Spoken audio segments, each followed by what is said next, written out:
پاکستان میں پارلیمانی سیاست غیر یقینی صورتحال سے دوچار ہے۔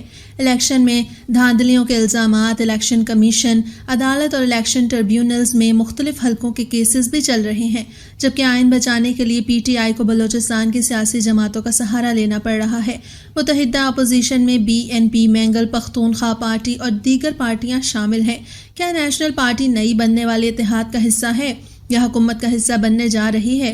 اس حوالے سے نیشنل پارٹی کے مرکزی صدر، سابق وزیر اعلیٰ بلوچستان اور رکن بلوچستان اسمبلی ڈاکٹر عبدالمالک بلوچ نے گدروشیا پوائنٹ سے خصوصی گفتگو کرتے ہوئے کہا کہ لیکن اس میں کوئی شک نہیں ہے کہ ہماری سینٹرل کمیٹی کی جو میٹنگ ہوئی تھی، ہم نے فیصلہ کیا کہ ہم اپوزیشن میں بیٹھیں گے، ہم سینٹ میں بھی اپوزیشن میں بیٹھیں گے، قومی اسمبلی میں بیٹھیں گے اور بلوچستان اسمبلی میں بیٹھیں گے۔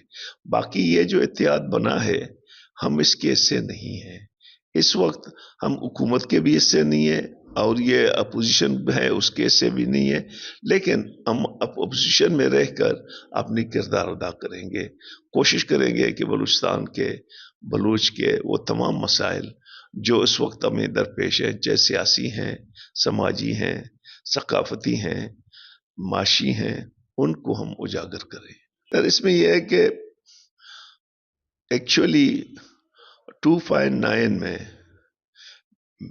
میرے ووٹ جو ہے نا 22,000 ہیں، حاجی ملک شاہ صاحب کے 7,000 ہیں، اس کو 40,000 بنایا گیا ہے۔ یہ بیس ہے میرا اس کا کہ فارم 45 میں اس کے ووٹ 7,000 ہیں، فارم 47 میں اس کے 40,000 ہیں۔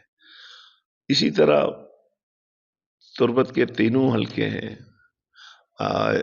بلیدہ، توم اور مند کے ہم پٹیشن پہ گئے ہیں، قومی اسمبلی پہ بھی ہم گئے ہیں اور وہاں ہم پنجگور کے حلقے میں بھی گئے ہیں،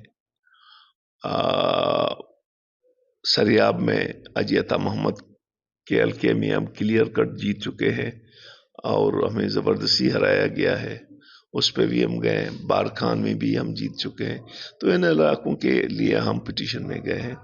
اب ہمیں امید ہے کہ پاکستان کے عدلیہ ہمارے ساتھ انصاف کرے گی اور باقی ہے کہ ہم اپنی پوزیشن میں رہ کے اپنی جمہوری مزاحمتی پالیسی جاری رکھیں گے۔ اس موقع پر پارٹی کے رہنما اور مختلف یونٹ سے تعلق رکھنے والے کارکنوں نے پارٹی قائد ڈاکٹر مالک بلوچ سے ملاقات کی اور عید مبارکباد دی۔ کارکنوں نے گدروشیا پوائنٹ کو بتایا کہ پارٹی قائد ڈاکٹر عبدالمالک بلوچ ایک دور اندیش اور سلجھے ہوئے رہبر اور سیاستدان ہیں۔ وہ جو بھی فیصلہ کرتے ہیں بلوچستان اور قوم کے مفادات کو مد نظر رکھے کرتے ہیں، اس لیے ان کی قیادت اور فیصلوں پر ہمیں مکمل بھروسہ ہے۔